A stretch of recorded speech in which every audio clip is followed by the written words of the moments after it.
Tuhan bersamamu dan bersama rohmu. Inilah Injil suci menurut Matius. Dimuliakanlah Tuhan. Sekali peristiwa ketika melihat banyak orang yang datang, Yesus mendaki lereng sebuah bukit. Setelah ia duduk, datanglah murid-muridnya, lalu Yesus mulai berbicara dan mengajar mereka, katanya, "Berbahagialah orang yang miskin di hadapan Allah, karena merekalah yang empunya kerajaan surga. Berbahagialah orang yang berduka cita, karena mereka akan dihibur. Berbahagialah orang yang lemah lembut, karena mereka akan memiliki bumi.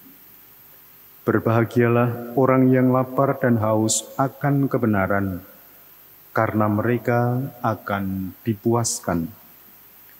Berbahagialah orang yang murah hati, karena mereka akan beroleh kemurahan. Berbahagialah orang yang suci hatinya, karena mereka akan melihat Allah. Berbahagialah orang yang membawa damai, karena mereka akan disebut anak-anak Allah. Berbahagialah orang yang dianiaya demi kebenaran, karena merekalah yang empunya kerajaan surga. Berbahagialah kamu, jika demi aku kamu dicela dan dianiaya, dan kepadamu difitnahkan segala yang jahat. Bersukacita dan bergembiralah, karena besarlah ganjaranmu di surga." Demikianlah sabda Tuhan. Terpujilah Kristus. Para saudara yang terkasih di dalam nama Tuhan,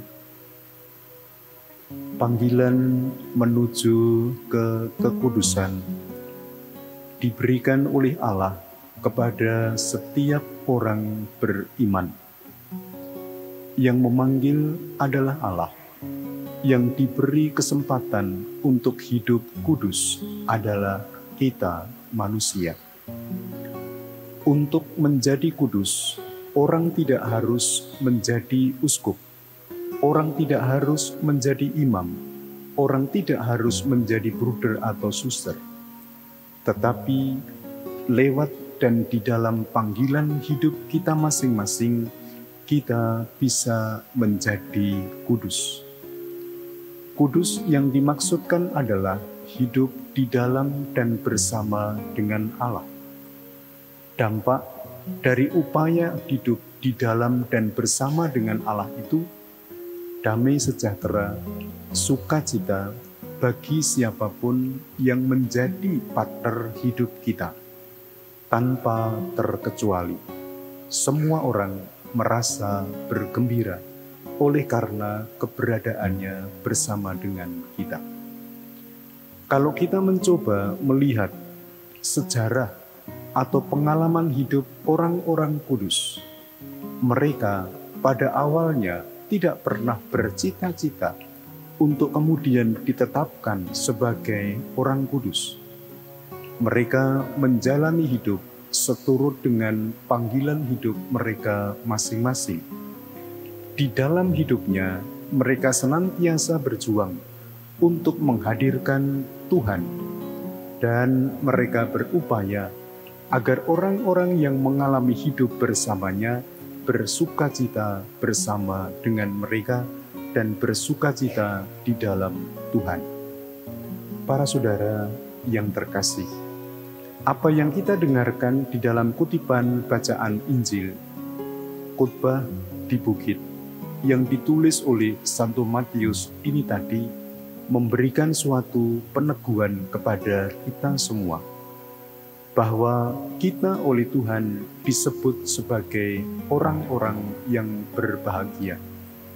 Bukan karena kita berkelimpahan harta benda, tetapi karena kita senantiasa berupaya, berjuang untuk bisa senantiasa mendekatkan hati dan hidup seturut dengan kehendak-Nya. Marilah kita bersyukur kepada Tuhan, karena kita diberi teladan orang-orang kudus yang telah menjadikan gereja boleh tumbuh dan berkembang sampai pada saat sekarang ini.